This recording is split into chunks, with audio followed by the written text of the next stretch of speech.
Yo, what up, Wolfpack? This the Blind Wolf, and we back at it again. I'd like to thank everybody that subscribe, like, share, and comment on these videos. I truly appreciate it from my heart. All right, come on, Wolfpack. Let's go on this journey. Y'all know I lost my eyesight July 7, 2007, while I was in prison walking the yard. Well, I went through many different trials and tribulations in prison dealing with this particular situation. And we're going to talk about when I had to go and get these stitches taken out after this surgery. Well, this very first surgery that I done had in prison, which, you know, the couple weeks leading up to me going to go to get these stitches out were not the easiest weeks. After I had the surgery done, like I told y'all, I came back to my cell, and my bunk buddy Chuck Murrow and a few of my homeboys and stuff, they was looking out as best as they could, trying to get me ice when they could, so that I could have something to put on my head, and for the most part, I got a lot of, support, from the dudes on the second tier. Second tier showed me big love. But you gotta think, I'm still in prison. And I just had surgery. I got stitches in my eyes. One thing for sure, two things for certain. Having stitches in your eyes is not a normal thing. First of all, it feels crazy when every time you blink, it's gonna start hurting after a while. And I'm talking about it's gonna start hurting to the point where you're gonna be walking around with your eye just shut, and you're gonna get used to keeping your eyes shut all day so that you won't have to worry about blinking, because the stitch is rubbing up against your eyelid, and your eyelid is not supposed to have nothing rubbing up against it. Eventually, it just starts to get extremely sore, and I'm talking about hurts bad. But this is, a part of this lifestyle that I have to live now, enduring eye surgeries and, not knowing when I'm gonna go to get the stitches out, not knowing when I'm gonna have to have another procedure done. But I know that they're telling me that I have to have multiple procedures in the near future. So this stuff is starting to get, really like nerve wracking. So the first week that I come back to myself, I didn't sleep at all. I didn't sleep at all. I stayed up. I'm gonna say I probably napped here and there, but I didn't really get no real sleep until I got the stitches out. I wanted to do anything that I could to keep my mind off of the fact that somebody gotta get ready to go back and cut these things out of my eyes, because these are not dissolvable stitches. They put the threaded stitches in my eyes for whatever reason, and your eyes are delicate. The slightest wrong move, that's it. That's it. And I got stitches in my eyes, and they talking about taking them out. My mind racing all over the place, and I can't really get a full grasp on reality at this point in time. Like, everything that's going on around me is still going on. Like, I'm still in prison. None of this stuff is really like taking focus to me, because I'm so lost in this one space in my life. I'm so lost in this one space in my life, and I don't have no family around, to talk to. I don't really know what's going on with them. My mind is making me feel like they're stepping away from me more than what they probably are. And I don't know for sure. All I know is when you feel like you down and out, you want to see the walls being kicked down for you. And I didn't feel like no walls was being kicked down for me. At this point in time, I felt so alone in my feelings, so alone in my hurt. I'm by myself in prison, asking the help of people that I'm meeting in here to get me things to make sure that, I'm able to cool the area off that I done had the surgery on. Like an ice pack, just getting some ice and putting it in a jar. So who's to say that these people not getting ready to try to do something cruddy? You don't know none of this stuff. So I'm super, paranoid about this type of stuff. So I'm always gonna keep like an extra bag or something, um, tucked to the side, and I'll dump stuff out and I'll put it in what I have for myself and use it like that. But I never ingest these things because I just didn't. Man, my trust is like going nowhere. Like I'm losing trust for everything. But like I told y'all before, I still need people. And now I'm at a point where I'm not on bed rest because they didn't tell me I was, on bed rest or nothing like that. I had to stay in my cell, none of that type of stuff. I just came back on outpatient surgery. They took me over to my housing unit and let me go. Whatever happens, happens. I stayed in the cell on my own to take care of myself. A decision that I had to make. But like I said, fortunately, I had dudes that want to go get me ice and all of that type of stuff, and they gave me a couple things, ibuprofen, for when I came back in there. So that type of stuff helped out, a great deal. But nothing was helping me mentally. Nothing was helping me, to deal with the fact that, man, I'm having surgeries on my eyes in prison. I'm in the filthiest place known to man, whereas though my hands need to be clean at all times because I'm actually having procedures done on my eyes. And, people, they rub their face, on a regular basis. And it's filthy in here. It's filthy in here. No matter where you go at, whether you're on a cell block or you're in the hospital, it's filthy.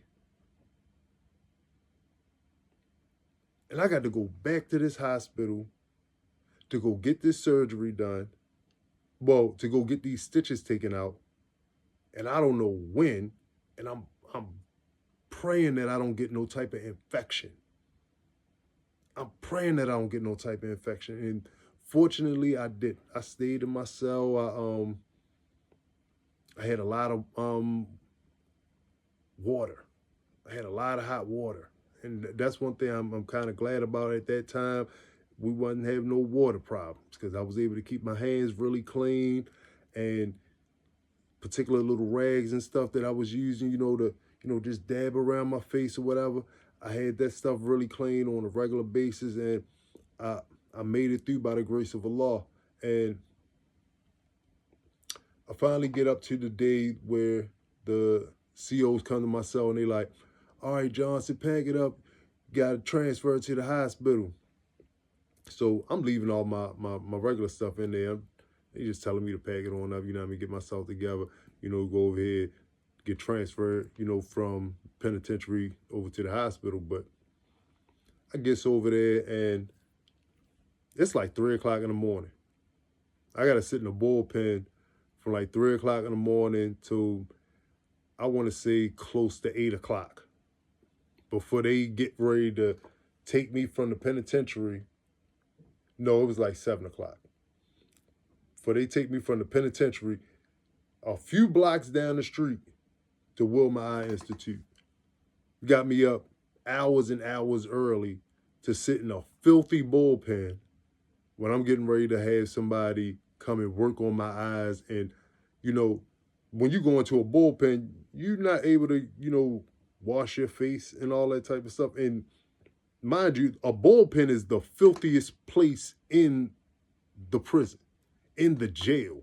You go in there, you sit down, your clothes start to smell like that little room that you sit in there where hundreds and hundreds of dudes will be piled in and packed in, getting ready to go to court, getting ready to get shipped out. Somebody that got hurt, they probably stomped them out up in there. They messed on themselves. You got all kinds of crazy foolishness up in there, man. And I'm sitting up in this foolishness and this filth.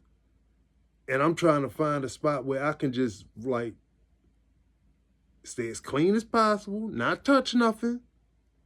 Because I got to get ready to go have surgery. These dudes in here don't know what's going on with me. Only I know what's going on with me. But you got hot breath, funky underarms, dirty clothes all over the place. Somebody gonna want to sit next to you, and that could cause a problem. And mind you, I ain't in a situation where I can get into no real beef like that. I just had surgery on I just had a shunt put in my eye. But I got to get this transfer.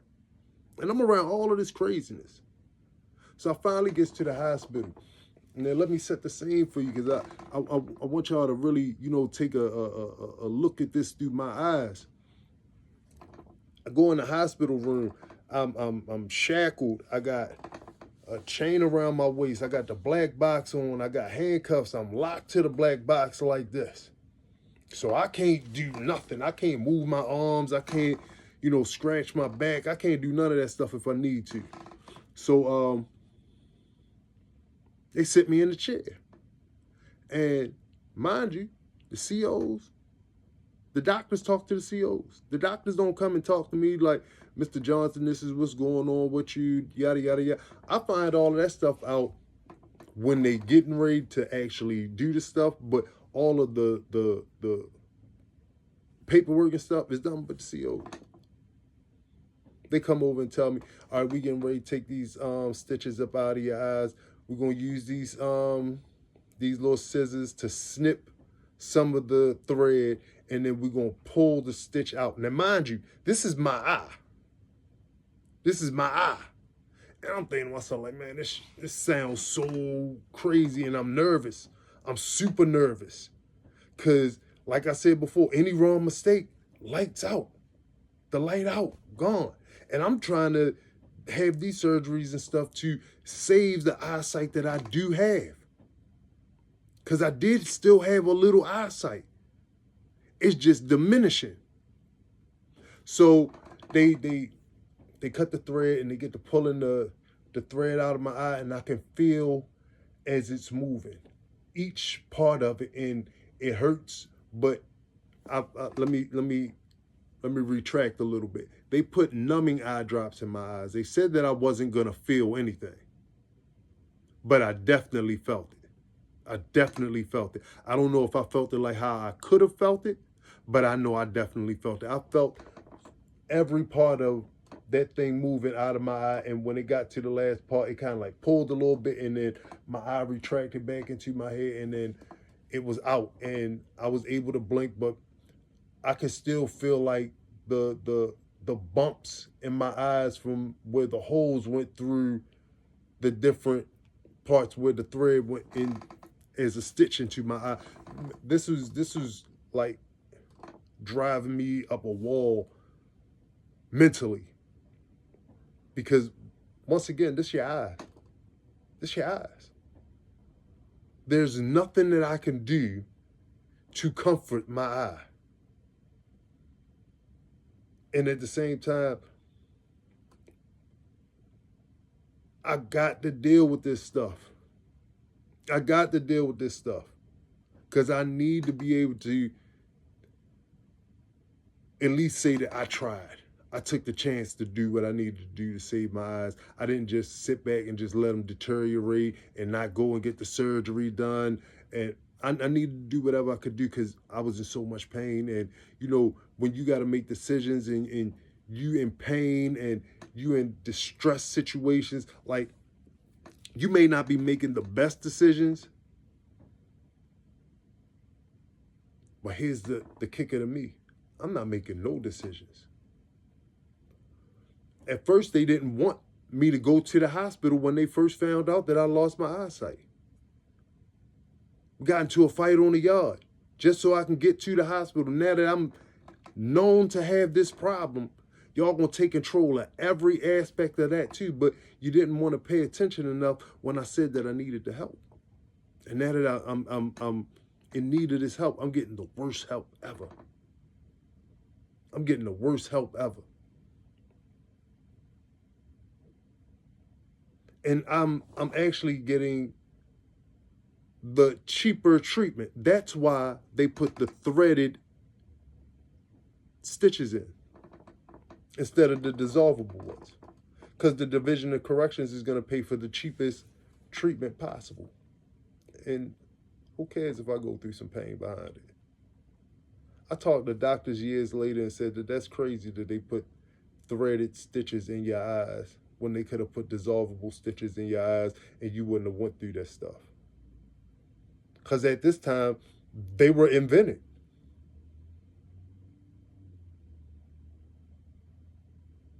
This is the life that you could be living inside these prison walls. You got to really take care of your dreams and your goals in life. You got to put them on a pedestal. You got to go for them. You can't let yourself get caught up in the streets, get caught up in, trying to make a name for yourself, and then you throwing bricks at the penitentiary, and then eventually you stop throwing bricks at the penitentiary and you start looking out them penitentiary walls.